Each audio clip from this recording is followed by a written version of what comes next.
Hello, welcome back to Learn Oikonomia. Today we are going to discuss the concept of vicious circle of poverty. Let's get started.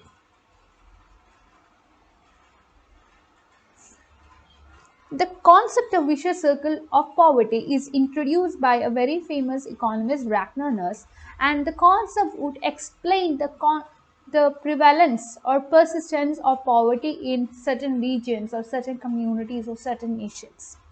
So, this vicious circle of poverty concept is usually depicted as a cycle. And this cycle consists of some interconnected factors. And these interconnected factors would be reinforcing each other. Interconnected factors would reinforce.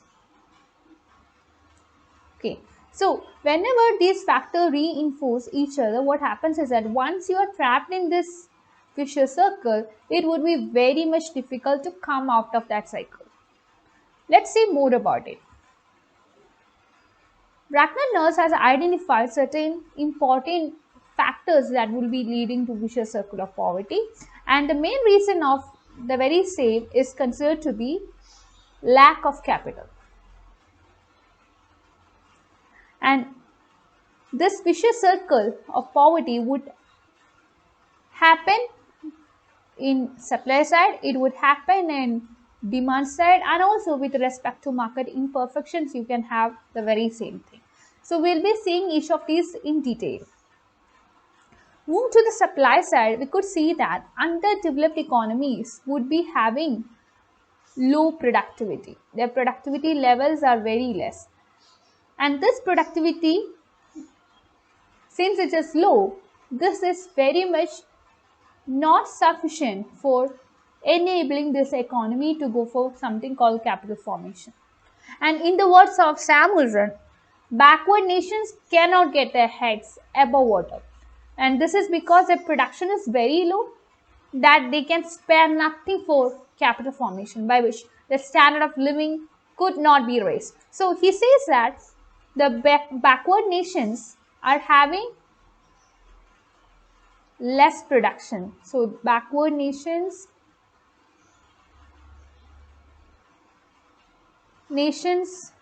have less production. Their production levels are very less.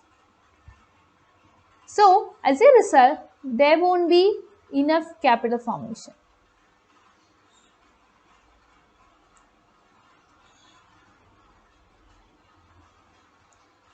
This would be low. And when capital formation is low, this will lead to low standard of living. Standard of living. Now, we have seen how Samuelson interprets the very same thing. Move to the interpretation given by Nux. He says that when it comes to supply side, the capacity to save is less. So saving would be declining. This would be coming down. And why this happens? As a result of less national income. So this happens due to low income. As a result of low income, capacity to save would be less. And this would also lead to something called low productivity, which will be coming due to lack of capital. So this is a circle that has been specified with respect to supply side by Ragnar. He says that as a result of income which is less, so as a result of low income, this would lead to something called low saving, and this low saving will lead to something called low investment, and this low investment will lead to low production, and this low production again will lead to low income. So we have started from low income and we ended in low income. That means it is a cycle. So this is how it goes. You will be having a low income situation in underdeveloped economy, and this low income will lead to what is called a low saving situation, Since your income is less, you cannot save more. Your saving too will be coming down, because income affects your saving. Or you can see that saving is a function of your income, isn't it? So as a result of low saving, this will lead to something called low productivity. Your productivity, everything would be coming down. And this will lead to what is known as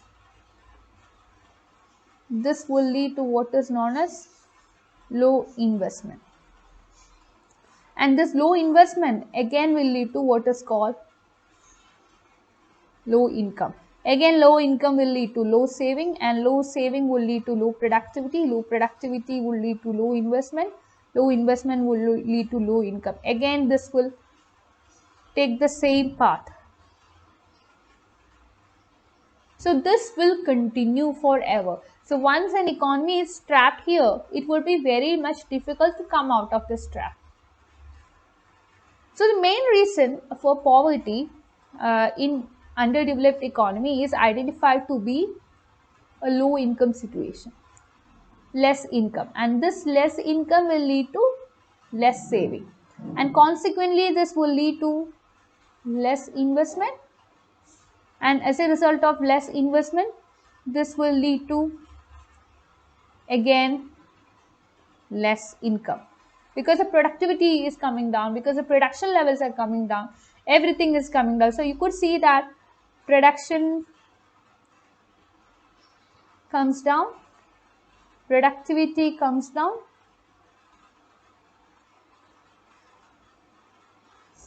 again consumption comes down, standard of living comes down,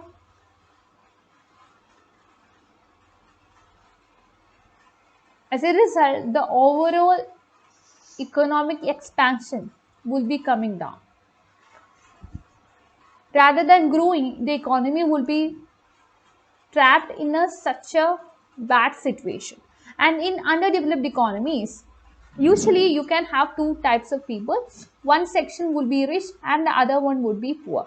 And when it comes to agriculture sector, the farmers, mostly they come from poor background. Farmers are mostly from,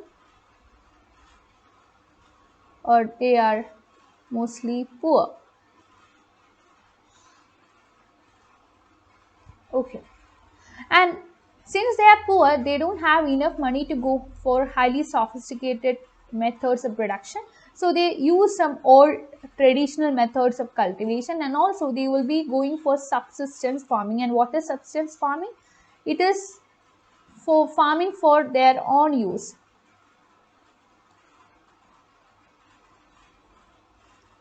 And this is not for market. And also we could see that in agriculture sector, the farmers would be mostly unskilled, and there would be disguised unemployment where the marginal productivity of labor is zero. MU, marginal productivity of MP of labor is zero. So even if you remove some laborers from cultivation, that will not be affecting the total production. And also we are assuming a situation of immobility of labor. Labor cannot be moved from one sector to another sector. So there exists some hindrances. Such a situation happens in UDCs or underdeveloped economies. And here, since the income of the people are less, they will be using a huge part of their income for consumption, and this will be reducing saving. And you know that income is something that you use for consumption and saving, isn't it? So consumption is a function of income, and also you can say that saving is a function of income. Whenever your consumption increases, your saving has to come down whenever you see that your income remains the same. So this kind of a situation happens here in underdeveloped economy, and this reduced saving will further lead to what is called reduced level of investment. And also your capital formation would be coming down as a result of the reduced level of investment. Even though the rich people are also there in the economy, even though the rich people have a capacity to save, what happens here is that rather than saving, they will be going for consumption. So these rich people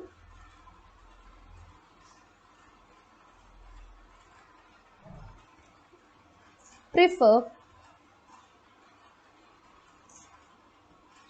foreign products. So they will be consuming foreign products. That means the saving is again coming down. They might be going for they're spending on luxurious commodities or foreign made commodities. And this kind of a behavior from the part of rich people will not enlarge the size of the market. The size of the domestic market will not get enlarged as a result of the preference made by rich people with respect to foreign products. And here we could see that investment is a function of not only saving but also something called ability and willingness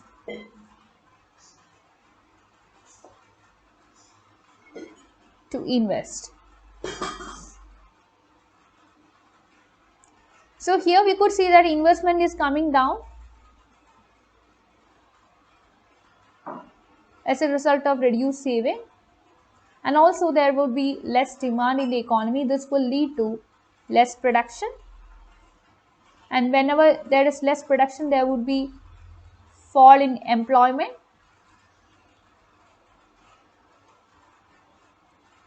This will also, it will further lead to fall in income again.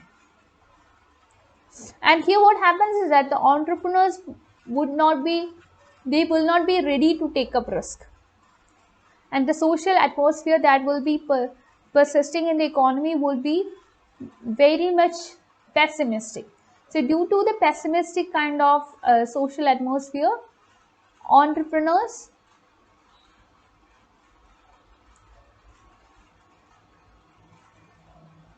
are afraid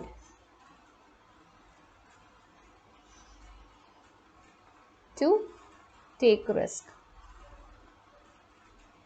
So whenever this happens, this will further reduce production.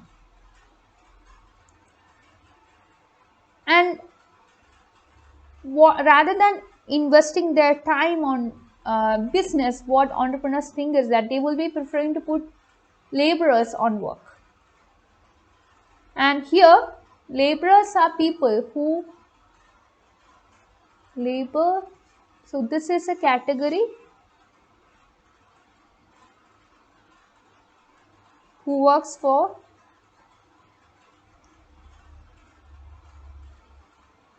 low wage.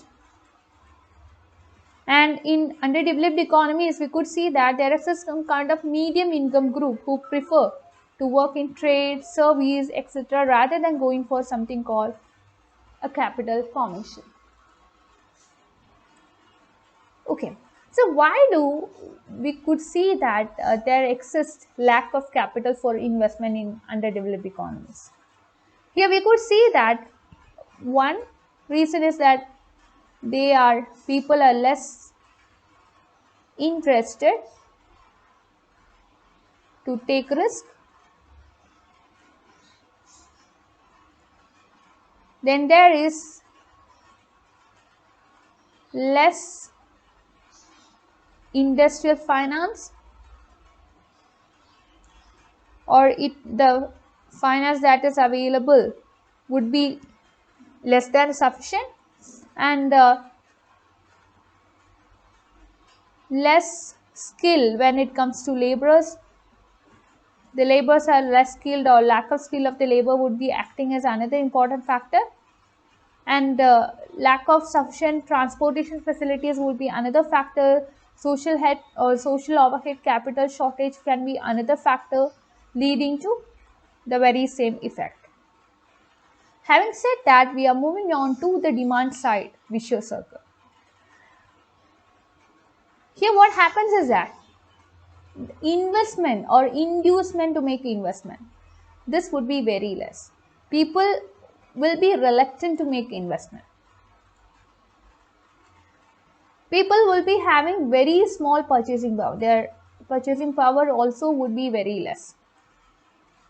And this will be reducing the productivity of workers because their income would be coming down, and this will lead to productivity to come down. And this will affect the capital formation in the economy, which will again make less inducement to invest. So it just starts with less income. In underdeveloped economy, it all starts with less income. So if you are having a less income in your hand, this will be reducing your demand. Your demand too will be coming down, isn't it? And whenever your demand comes down, investors, they will lack incentive to invest. So this will reduce investment. Investment will come down. So whenever investment comes down, it affects the production as well as productivity badly. So that too will be coming down. So when you produce less, you require less laborers. And when less laborers are getting employment in the economy, that means that the total income of the economy is coming down again. So here again you can see that the problem starts with less income and the problem ends in less income. So again, this is a cycle. If you are trapped in this cycle, it is very much difficult to come out of the very same. So as I told you, it all starts with low income. Since your income is low, you will be going for low demand. Your demand will also be coming down. You will be consuming less, which further lead to low investment in the economy, and this low investment will lead to low productivity in the economy, and low productivity again will lead to low income. Again, this low income will lead to low demand will lead to low investment will lead to low productivity will lead to low income, again low income lead to low demand, again it leads to low investment, again it leads to low productivity, again it leads to low income. So it works as a cycle. Here the main problem starts with less income, isn't it? As a result of less income, you will be demanding less because you are not having money in your hand. And this will be reducing investment. Investment too will comes down. And since that happens, that means that investors will not be ready to go for new industries. They will not be setting up new factories. Their productivity will be very, very less. And this reduced productivity will lead to low income again. Income would also be less. Okay, so an example which is given by Knox is that when most of the people are working in the agriculture sector, and if they work in agriculture sector, the wage that they earn is low wage, and with low wage they are going for reduced consumption, isn't it? And also they are not going for saving. Their saving too is very less. In such a situation, there won't be any entrepreneur in the economy to establish something called a modern shoe factory. Why? Because he knows that whenever he invests some money and produce some shoe, that shoe will not be having demand in the market. Because the situation here is something poverty ridden. The economy is driven by poverty. The economy is being trapped in the clutches of poverty. And for the very same reason, since people are having less income, they are not able to purchase shoes. And having discussed the demand side and supply side, let's consider the case with market imperfections. And this is being told by, or this kind of an interpretation is given by Mayo and Baldwin. So they say that this all happens due to market imperfections. The capital deficiency that we have,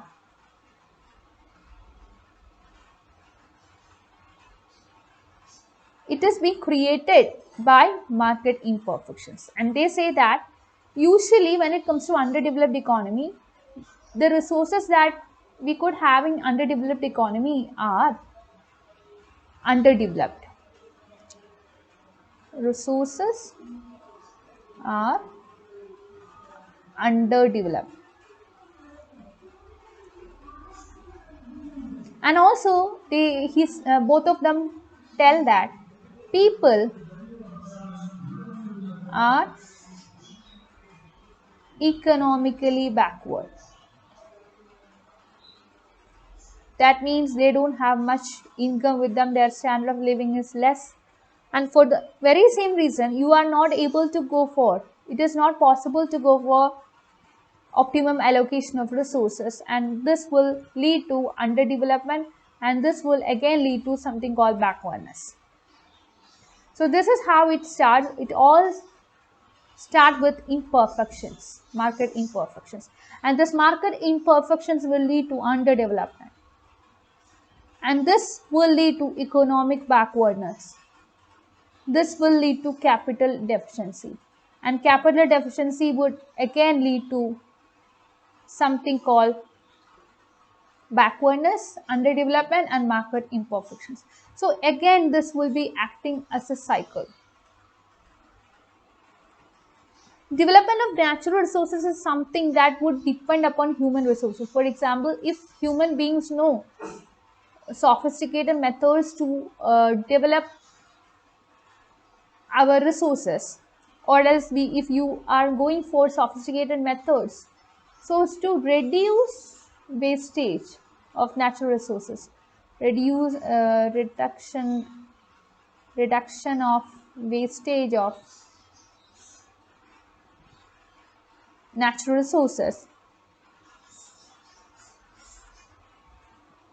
that will lead to development. But what happens here is that the human that we have lack skill. And why do they lack skill? Their skill level is less because they lack knowledge. Their knowledge is less. And for the very same reason, natural resources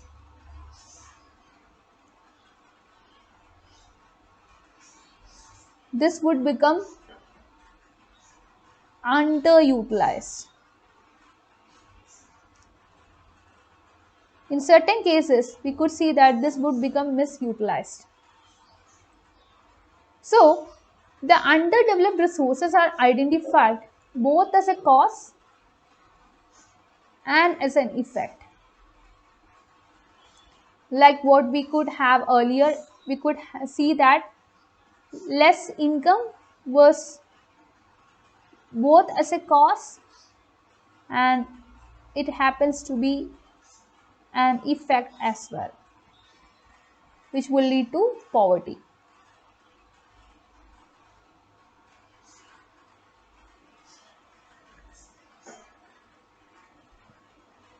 And this kind of a situation where there is lack of skill, where there is lack of knowledge, where there is underutilized resources, these all will lead to economic backwardness. And this economic backwardness will lead to underdevelopment.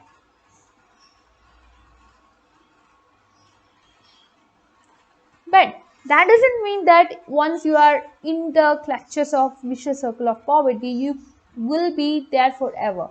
If you take some necessary steps which are efficient enough to rescue you from the vicious circle of poverty, it is possible to escape.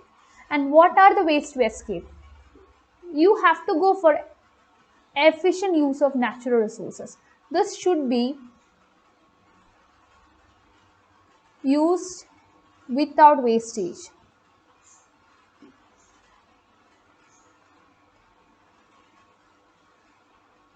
Optimum, efficient, or effective use should be there.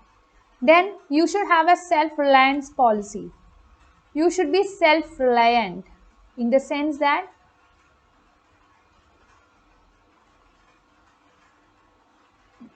we should be able to produce whatever we need. reduce dependence. Also, it is very much important to encourage the role of private sector in the economy. What we should have is a PPP kind of thing, public private partnership. This is what we require, because you cannot tell that the government intervention is not required. Government intervention is required because government is the one that provides a lot of assistance to the economy in the form of subsidies, in the form of pensions, etc.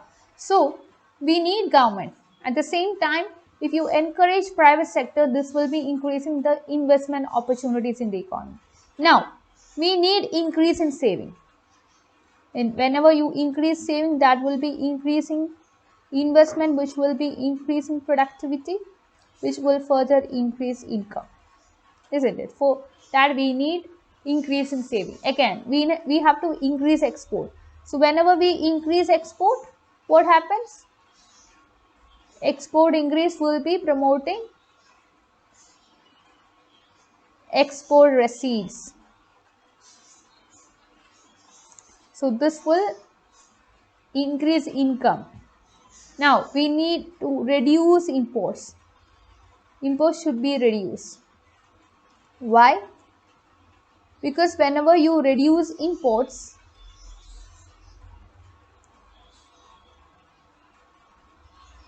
we need to pay less payment to abroad,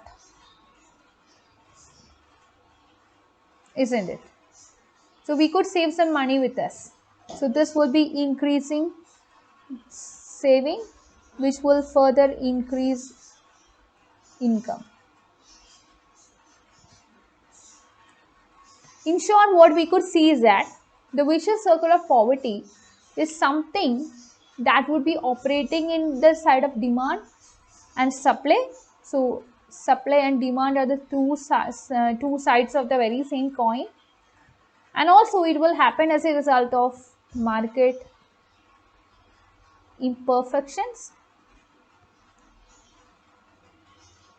The imperfections with respect to the usage of resources, the imperfections with respect to uh, usage of factors of production. So this will lead to economic backwardness. This will again lead to economic inefficiencies, etc. So what we could understand is that if a nation is caught in the vicious circle of poverty, this would be something that involves the action and reaction of forces which would be acting and reacting upon each other so as to maintain the economy on the vicious circle forever. And it is very, very difficult to break this circle. But that doesn't mean that you cannot break the circle. You can take necessary steps in effective and efficient manner so as to break this cycle. So that's all about today. Thank you for watching. You can like, share and subscribe our channel for more videos, and also you can be a part of my Telegram community to learn more about economics, to make many discussions there. So for that, I'll be giving the links of the very same in the description box. Also, I would like to tell you that you can download the Learn Oikonomia app from the description box. I have given the link of the same in the description box. That's all for today. Thank you for watching, and kindly like, share and subscribe this channel for more videos.